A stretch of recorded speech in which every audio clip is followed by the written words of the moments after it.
Le film de fiction Diplomatie, nouvellement sorti sur nos écrans, nous propose un face-à-face d'une heure environ, le 25 août 1944, sur le coup de 5 heures du matin, entre le général allemand von Choltitz, gouverneur de la place de Paris depuis seulement 2 semaines, et le consul de Suède, Nordling, qui s'est invité dans son bureau au premier étage de l'hôtel Meurice.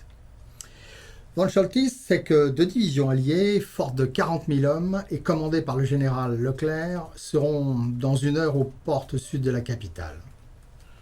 Il sait que les 4 divisions de renfort qui l'attendent ne pourront être là dans le meilleur des cas que dans 6 heures, car elles sont bloquées à Soissons, à 200 km au nord de Paris. Il a donc décidé au final de garder auprès de lui le strict minimum de soldats, 2000 hommes, pour retarder l'avancée alliée. Il agit comme toujours, avec détermination et sans état d'âme. À 4 heures du matin, après s'être fait chausser de ses bottes, il doit faire sauter Paris, comme Adolf Hitler lui a ordonné. Mais auparavant, von Choltitz a sans doute hésité. D'un côté, sa déception est abyssale vis-à-vis d'un chef qui n'en est plus un, qui mène assurément l'Allemagne à sa perte, et qui condamne surtout un homme, lui, von Choltitz, au crime de guerre. D'un autre côté, von Choltitz pense à son devoir de soldat, obéir aux ordres et à la certitude, s'il désobéit, de voir exécuter sa famille. En effet, Hitler vient de promulguer une loi condamnant à mort la famille de tout officier insoumis. C'est à cet instant, où il a choisi définitivement d'ordonner la destruction de Paris, que le consul de Suède surgit. Il vient défendre la promesse des Alliés d'un traitement honorable contre une reddition sans combat et la non-destruction de la capitale. Dans sa tentative, Nordling questionne rarement von Choltitz à bon escient. Du coup, il utilise des arguments soit sans valeur, soit donnés à contretemps. De surcroît, il commet des maladresses de débutant.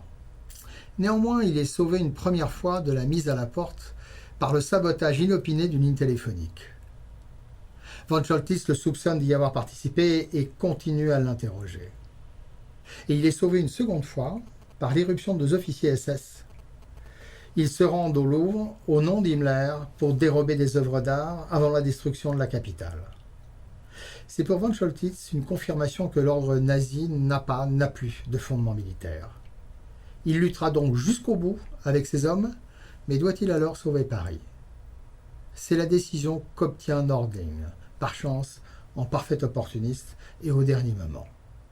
Il s'engage, démonstration à l'appui, à tenter de faire exfiltrer la famille de von Choltitz. Alors, dans la perspective de sa famille définitivement protégée, le général bascule. Nordling a le bon argument au bon moment. Dans ce beau film de fiction, on ne saura jamais si Nordling aura à cœur de respecter son engagement. Il est vrai que pour lui, comme pour les Alliés, c'est sans conséquence. Dans cette négociation, 4 outils de la méthode du cube nous montrent que, tout d'abord, la balance des enjeux penche du bon côté pour Paris pour des raisons propres à von Choltitz. La vie de sa famille prime. Deuxièmement, le relevé des 3 pressions s'avère finalement nettement en faveur de Nordling. La prestation qu'il exerce en toute fin d'entretien est nettement supérieure à celle que von Choltitz exerce sur lui. Troisièmement, la dynamique de cette relation de pouvoir s'établit par augmentation de la pression que Nordling surveille sur von Choltitz. Et quatrièmement, enfin, pour augmenter cette pression, Nordling utilise simultanément et fort adroitement les 3 clés A, B, C du piano. À bientôt.